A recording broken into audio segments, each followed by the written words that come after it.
Hello and welcome to another Artist Talk at Art of Noise.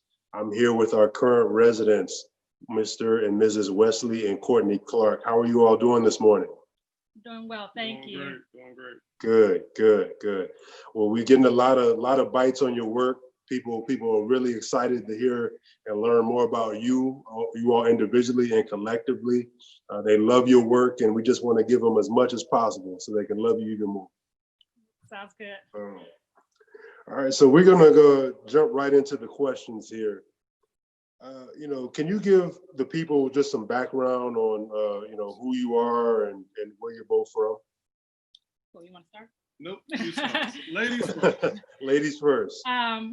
Well, I have been living in the DC area for the last, I guess, 20 years now. I was born in Richmond, Virginia, grew up, my family moved to Illinois in '86 and grew up basically in Chicago. Attended elementary and high school in Chicago, then went on to college in Iowa at Grinnell College. And after finishing college, moved to DC to pursue a dream of teaching that I didn't really think I was going to kind of stumbled into it after kind of putting it out, pushing it aside for a long time. So kind of followed in my sister's footsteps and moved to this area. And I've been teaching in the DC area for almost 20 years now. Still teaching as elementary art teacher in Bethesda. So it's basically who I am. I've been a teaching artist for the last, 20 plus years. All right. Well, I mean, you're not a struggling artist. You're a teaching artist. You're a working artist. Right. Right. That's right. And Wes, what about yourself? So I'm originally here from Silver Spring, Maryland. Currently, obviously, living here together in Hyattsville. And Syracuse for undergrad, GW for grad school, and pretty much just been working as a full-time artist. Since then, I have an art installation business, Artist Installations. At WeInstallArt.com, check us. But, right. all that. So yeah, that's pretty much primarily it's just the artwork and the art installation business. Pretty much an art life. We also over the summers provide private art lessons to students in the area through our academy, WCA Academy. So kind of I like this 365 art situation y'all got going on. I really like that. So the title of the show is called Remnants. And can you tell the audience about what it is and how it came to be? So I do a lot of work. I kind of started dabbling in sewing 10 plus years ago and kind of really just kind of exploring textiles and moving from that to taking some of my background in printmaking and seeing how that can kind of carry over in fabric work. So doing some textile designing. So when we basically started kind of working on the show, I really wanted to kind of focus on this idea of what we wear and the fabric and the meaning kind of behind kind of our identity, how we see ourselves and how we show ourselves to the world. And as we just kind of kept talking about it, and Wes developing his ideas, which he'll talk about as well, came back to this point of remnants. It is a term used in the fabric world, kind of that leftover piece of fabric, or kind of what was, fabric that's been cut in those last couple of yards, a half yard, or, kind of scraps in a way. Right. We went from there to like, okay, it flows naturally. We started to think about our the connection to identity and what we leave behind in the world. Absolutely. And for me, it was kind of riffing off that same idea, was kind of taking it into the outer realm, or focusing more on the outer realm, and thinking about what's literally, whether it's literally on the walls as I'm going through the world and seeing what has kind of left an influence on me, graffiti, tagging, both even as we say, like, scraps of sound, sound bites, scraps in a sense, right? And so like for me, I do a lot of taking of those little quotes and whatnot, and I write them on my wall. And so it's kind of like those are all like scraps of influences, remnants of other people's words and legacies that kind of influenced me. And so kind of thinking about that on a larger scale. But also what I didn't realize in the midst of making the work was how much of the material I was actually using was actually literally remnants in my studio. Absolutely. So, you know, like it, you know, there's probably, I think, one found object in the show, and that had literally been in my studio though for like 10 years. So it didn't really feel like a found object at that point. It's just been in there for so long. But all the, you know, wood, everything else that's in the show was kind of like a remnant from something else. Excellent. And I really love your idea of the leftover and using things for that were not used anymore for current use, you know, and repurposing and to tell your own individual story. So I think that's really important and really key for people to understand. You know, Courtney, you know, as it relates to remnants, can you tell us about your use of fabric? And you know, you talked briefly about, you know, the conversations and the interactions and what fabric represents, Right. you know, for our story. But can you tell it, you know, kind of more in depth about specifically, you know, in your pieces of what exactly the fabric represents? Yes, I wanted to kind of use fabric literally and figuratively. The one piece darn that Wes and I did together allowed us to bring our material use. And that's the one piece that has actual fabric that I've hand painted, going through a faux batik process, and to really kind of highlight the idea of when we think about fabric and how it's created, the threads that have to be woven together to create the actual fabric that we wear. So I wanted to carry through in the collaboration piece with the actual fabric, but then as well as the two series, Warp and Weft, as well as the Wrong Side, bringing that idea of what happens when we really look at fabric itself, whether it be the underside of the fabric, which is called the wrong side in sewing, or Warp and Weft, which I can get into more as well, is kind of that when we talk about the way fabric is actually created. If we talk about woven fabric, the warp is mixing the two up. The weft, the longitudinal piece, I have it backwards. So you have the threads that go the long ways, the vertical way, and then you have the threads that go horizontally. So one kind of keeps the fabric from stretching, and the other that allows the stretch to happen. So you have this woven pattern. So if you ever looked at, I use a lot of cheesecloth to kind of be able to see that warp and weft happening very visibly. But most times we don't realize, like, well, how's the fabric actually made and how it comes together to build that strength that we use, you know, to be able to wear a garment. So no matter what the material is, it's how it's created in order for it to kind of be formed. So I kind of use that woven fabric as kind of a base for the work as well. Excellent. And Wes, you use an aging technique to make your work look more antique or give an older feel to it. What are some of the things and the tools that you use to give that appearance? So for me, without giving too much sauce. Right. I won't give too much sauce. But no, I mean it's actually, you know, it's funny because I was thinking about that, like, you know, what are my tools? And it's literally I'm in there with an axe, you know, just hacking at the wood and you know, gouging. You know, same with the hammer, anything that can leave a mark, and in some cases, you know, things that can kind of look like that can leave a mark repeatedly in the same fashion. So, i.e., so that it can begin to kind of look like a group of patternings together that end up kind of forming what I might use as kind of like some migrational patterns in mapping and movement, because that was part of the idea is that as we're moving through the world, you know, whether it's from a historical perspective, in terms of our family moving through and what that leaves and how that influences us. But yeah, literally, I'm in there, like primarily just hacking with the axe, gouging with the chisels and such. But then using Dremels to carve lines out. And then after that, it's kind of like a mixing of oil paint and shellac and various layers to kind of just get the white stains and whatnot to get the look that I like. Excellent. Yeah, and some fire. Well, I'll say you got a little thread work in there too this time. This time. Yeah, so you don't know what's going on in that studio. You just hear like just hacking and screaming and flames and fire. Yeah, That's amazing. it That's got amazing.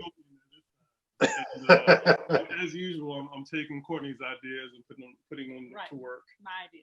So, That's how it normally act. That's how it works. That's just how it works. So I definitely want to talk about your piece that you have in the show called Vigilance, Tigers and Spears. mhm. And let's tell the audience just a little bit more about that and just go in depth about what that piece is and what it represents.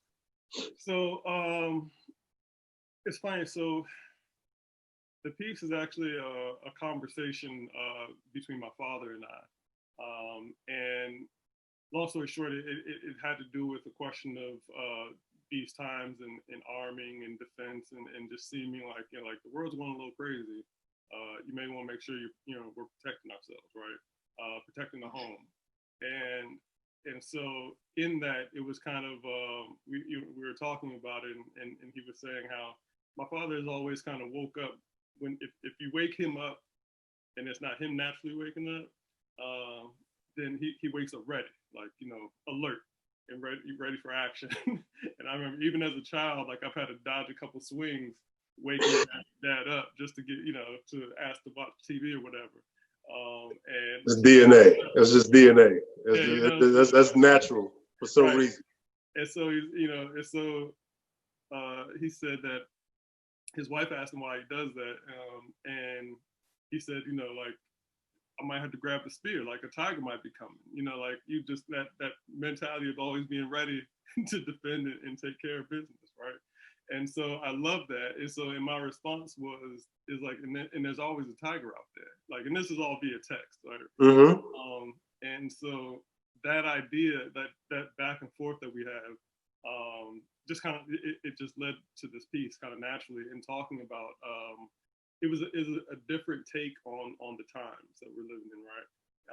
In terms of just how we're communicating about things. And literally 2 days later, the president says, what was it? Stand back and stand by. Yeah, stand by. Yeah. And so it was kind of like, man, like how timely is that, and how crazy is that to be said from from the top man in office, right? In today in 2020. So on the piece, you have 2020 written there, because it very much was very specific to this time period. But yeah. Excellent, and it's very timely, and the clocks are ready, and the clocks are vigilant. So we are excited, and nobody's coming near the Right. Clark residence unannounced and uninvited because you're ready. Let's point that spirit at you, baby. Come on. Courtney, I want to talk to you about your warped and weft pieces. Yeah. And your use of words and how you introduce that into the conversation.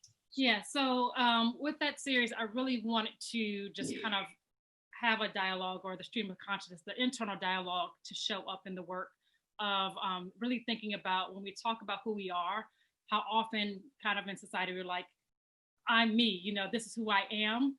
But the reality is we really kind of rely on other people to kind of help define who we are. We kind of say, I've created my own self. But if you start to stop and start thinking about, well, who have you become, or who you say you are, how much that is connected to your own history. I think about like the choices I make, kind of like the basics, like having to wear, we talk about the kids, the undergarments or the slip. And my friends still tease me now, like, why do you wear a slip? I'm like, I don't know how not to, because that's what my mom taught me to do, right? So, you think about like, but I'm saying this is who I am, but it's so much more than you and yourself. It's, those who've come before you. You think about the number of times that you kind of get dressed. Oh, I love this outfit. But I'm like, you run to your friend. What do you think about this, right? I'm about to go grab, his new pair of shoes. You're asking someone else's opinion of it. Is it really your own idea, or are you kind of using someone else in your environment, your space, to kind of help kind of create your identity? So with warp and weft, I talked a little bit earlier about kind of the idea of the woven fabric, the longitude and the horizontal pieces to make fabric. So what I wanted to do was to take that conversation, this internal dialogue, especially over the last 8 months. We've been kind of at home, not really getting dressed to go anywhere. Right. Conversations of like, what do you think about this? And all these things that kind of can actually go through your head, So I start writing this or kind of journaling in this process. And to create the pieces, it was really about the intentional act of writing using a dip pen. So, the traditional quill pen, and having to dip in ink and to write these thoughts that are coming to mind. But to connect it to the fabric world, wanted to stylize it or create the drawing in a way that kind of mimics the flow of fabric. So using cheesecloth and other materials to kind of see, well, how would this fabric kind of normally or naturally form or flow, so that these words can kind of follow that same kind of pattern or design. And most people look at it and don't realize it's actually their words, and they're completely streams of consciousness. There's no script, but being in that moment and just writing and writing and writing and kind of going, going vertically, then going horizontally and coming back through and layering these words that kind of just constantly are kind of, or going through my own mind about identity, who I am, who I want to become, where I'm getting my own ideas from, how I got to this point, at almost 40, but all the kind of those elements and factors of, how I've gotten to this point today, but really thinking about how many of us actually have these conversations. And if we stop to think about our choices and who we are, so much plays into that. So I wanted to kind of bring that to that conversation on paper. And I like how your use of word is kind of more so like affirmations. Yes, yeah. As far as when somebody, you may not notice that it's words, but until you get closer upon it, and then you're pleasantly surprised, like, wow, somebody actually wrote this. Right. And it's like the affirmations that someone can read every day. It's not just your internal process; it becomes somebody else's internal process. Right. Of who they are, basically, from who you are. Right. So I really appreciate and admire your work, and the level of detail and the openness and the transparency that you portrayed in such a unique manner. So I really appreciate that. And we want to talk about the wrong side in the series, and your use of fabric, and and I think that's very fascinating as far as from the longitude and the latitude and the navigations of the fabric, and how you use that to basically have a conversation. Right. So can you tell us about what that fabric and the use of on the wrong side? Yeah. So in kind of that piece, and mentioned earlier, also kind of another term, we were thinking about sewing in fabric, there's a right side and a wrong side. And the wrong side is that underside. Most people don't see. And I think about when we think about who we are, I start to think about like the stuff that people, we have the kind of outward appearance, what people can see as we move through society, our choices and what we choose to put on, whether, how we choose to interact with people, or even more so now on social media, what do we allow people to see of ourselves versus the other stuff, the layers and layers of what people don't actually see about who we are. And kind of the way social media is now, we're able to kind of, fake things to an extent, like I could give this snippet of like, this is what's going on. But with the wrong side, I really want to kind of explore kind of the messiness. And it's a printmaking series of model prints, as each one is kind of uniquely layered with several block prints, that and some hand painting and also some stitching, because I wanted to bring the actual physical threads into the piece. But they're messy, and intentionally so, to really, because that's real life, right? We don't allow people to always see kind of the clean. Well, we do allow people to see the clean stuff. We don't allow them to see necessarily the messy stuff, what goes on behind the closed doors, the private conversations, or what, that's not, I don't want everybody else in the world to judge me. But the reality is we all have a wrong side, and not that it's bad, but that's just the reality of kind of who we are, as people. There's other stuff that happens in our lives, and the way I created the work to really show those layers, because we're very complex individuals. There's so much that makes up who we are. And I thought it was important to not just kind of highlight, what's beautiful, but kind of the ugliness that can exist as well. The entire story. And social media has kind of made us all curators to a certain extent. We only put we only put the best, shiniest in result, or we never put the process and the ugliness and the reality of it. So Very good. Wes, you know, with your piece going through, can you tell the audience about, you know, this particular piece and what was your process was and the thoughts that were going through? So going through is actually kind of one of the, I guess you would say, like one of the guiding pieces for me for the work, for this body of work and for the show. And it was the first one that, you know, I was working on and kind of started that kind of led the direction for others, and actually it ended up kind of sucking in influences from the other pieces at the same time. Mm-hmm. And so it's very much about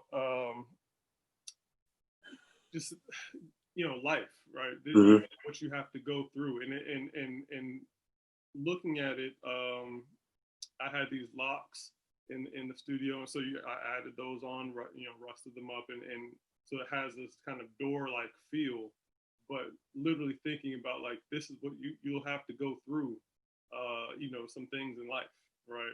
And no matter what, and so in the piece, you have kind of like some topographical line work. Right. You have some mapping line work again about movement and just going places. The piece itself is very much, you know, like it's lived, right? It's been through some burning. It's been damaged. It's had some, you know, it's gotten beat up, baby. It's been through it, right? Yeah. And that's really kind of, you know, what an interpretation of life, you know, in many cases. But then you have the words "good trouble" on there, which is something that John Lewis, him passing away this year, kind of brought it together in a different light. And admittedly, I didn't know when Courtney said the phrase "good trouble," and I didn't know that was initially, you know, attributed to John Lewis, and so we had that conversation. But I love the phrasing of it, and it was one of those things that, again, I would put on my wall that would stick with me and kind of carry through. And so I wanted to add that, almost kind of as a marker to him in his life and his doings, because I mean he went through some things, and you know, right, and has been a leader for our people. But yeah, and so that was kind of like the overall idea of the piece, and realizing too, just it's funny, in the midst of the work and after the fact, again, I often incorporate words into my work.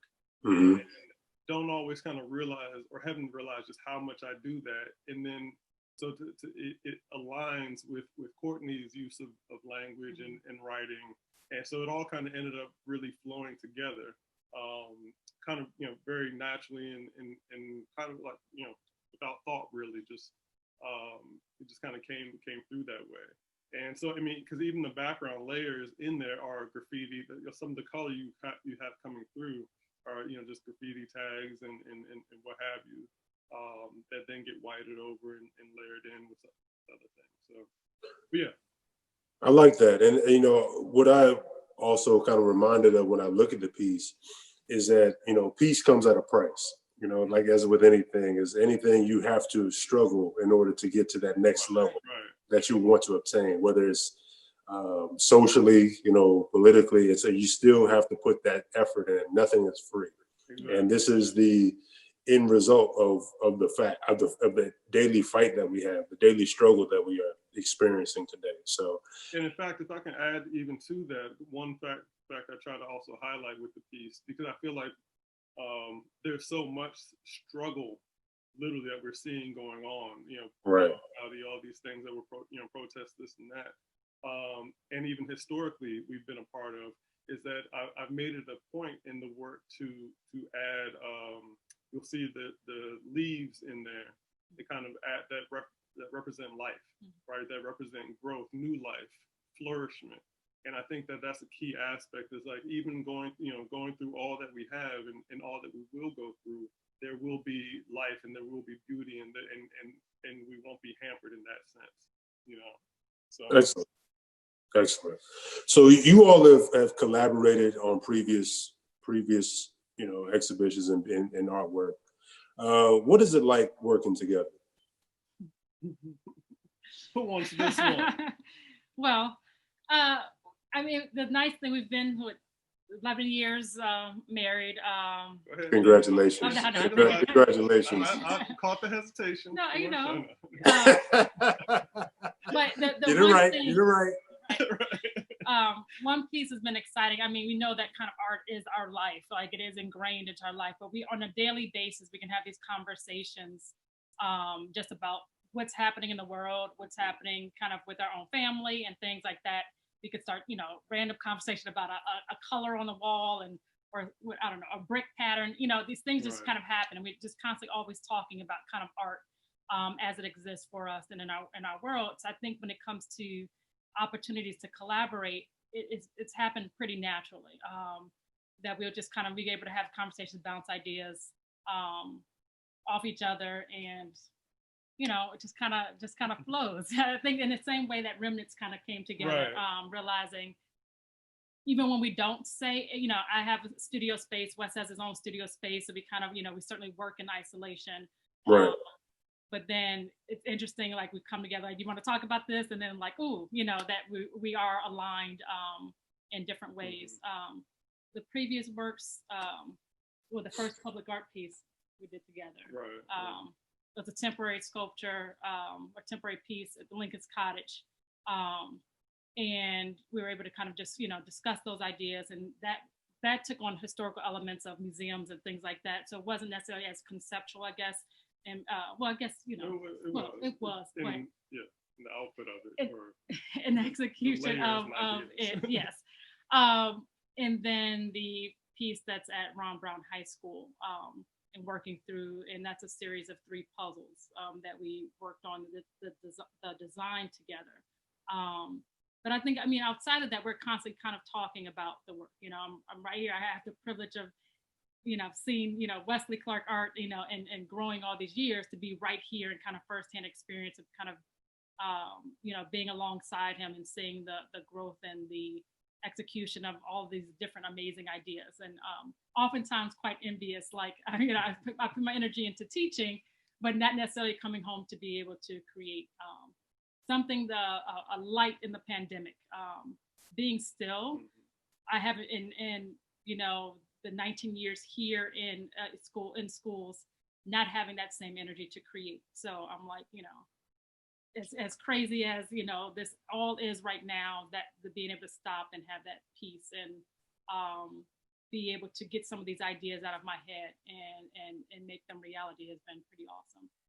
That's awesome. I mean, to have that outlet, and to have that pulse, is critical in this time. So, and it's amazing that you two are able to work together to achieve that goal. So, and I think that's a story within itself. What'd you say? Excuse me. I would say too, it's interesting how, when you're around someone so much, like when Courtney was initially talking about her, the ideas for the show, and I, wanting to kind of find that thread. I didn't always necessarily like internalize it, get it. You didn't know what I was talking about. Basically. You didn't understand. But so I kept feeling like I was coming back. What you work about again? And okay. And I'll go back and work some more and then come back. What you say it is? And because I trying to make sure you're having that understanding. And then in the end realizing when we first met, I remember we used to be able to kind of finish each other's thoughts, a lot, and it was kind of weird.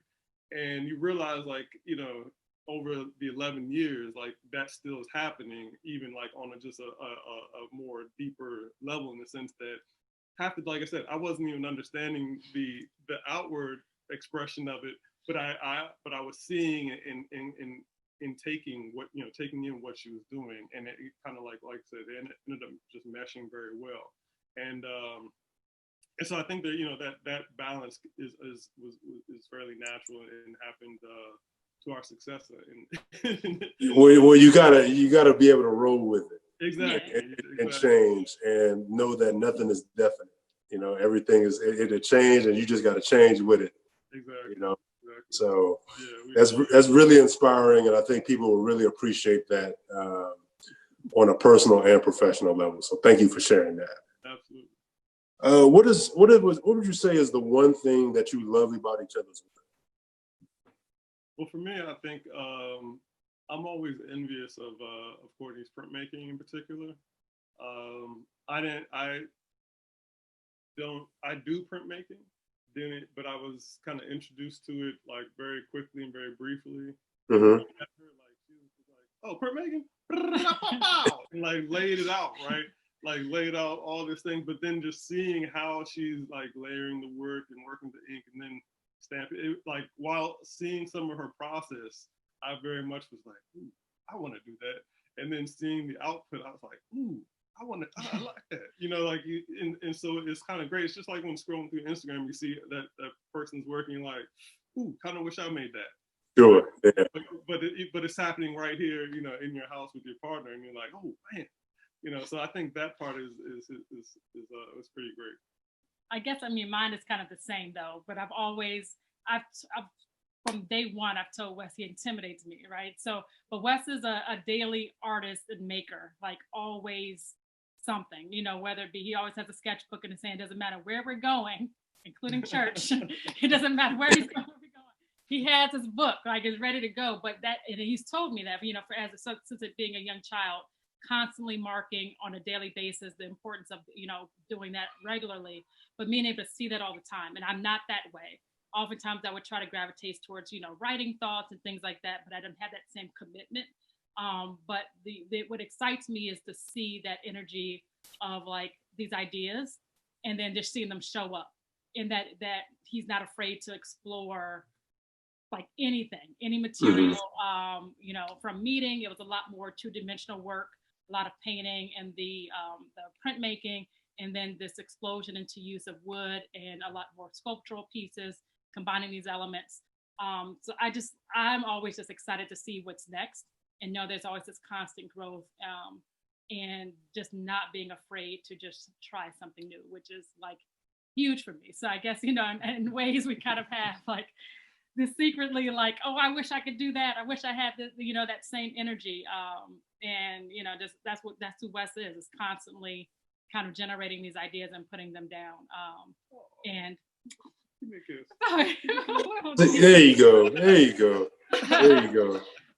So whenever you hear the hacking in the studio, he's up to something. That's funny. Cause he be in the studio doing what he do, blow torches, burning stuff. He's like, yeah, he's coming up with something. Right. It's just a typical Tuesday. You're right. It's just a typical Tuesday. He got, his mask, all the gear, the protective gear, and I'm like, okay, he's about to do something. As long as house doesn't burn down at the garage, we're good. Hey, dinner's in a few. Just be, just go back. But yeah, so I mean, and I bring this, the teaching thing. Wes, has not, I'm always like, I'm technical. I teach art, so I'm like, what color this is. You have to know the name of this and how you make it and all these things. So that's where I come from. So I'm always like bringing these like, how do you not know this? Like, you're creating all these things. Yeah, like, don't you understand? But we just have a lot of fun with that, because it is kind of this, we balance each other in that way.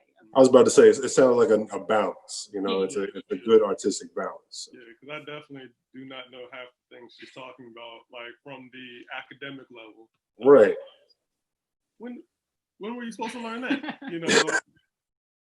Tertiary colors, or whatever. You're gonna say tertiary, like tertiary what? Right. When in doubt, just be like, I'm an artist. I'm saying?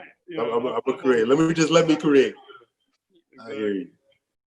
So, what are some of the works and some of the exhibitions and things that you all have coming up, either collectively or individually? I know I have a show scheduled with Pyramid Atlantic, which I'll be doing. The idea is I'll be doing kind of some experimental printmaking there to do a body of work. And then I think my next one is I have a solo coming up in 22, I think it is, with Tinny Contemporary out in Nashville, the gallery that represents me out there. Excellent. I think that's it as far as like that's on the map. Other than that, it's like some public artwork projects that are coming up. Wonderful.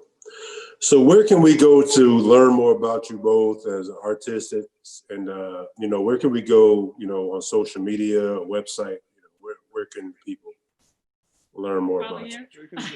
you. So, you know, I tell people I could kind of consult all day, you know, social media tell you what to do is not the thing that I do. So I am trying to like, you know, allow that kind of part to exist.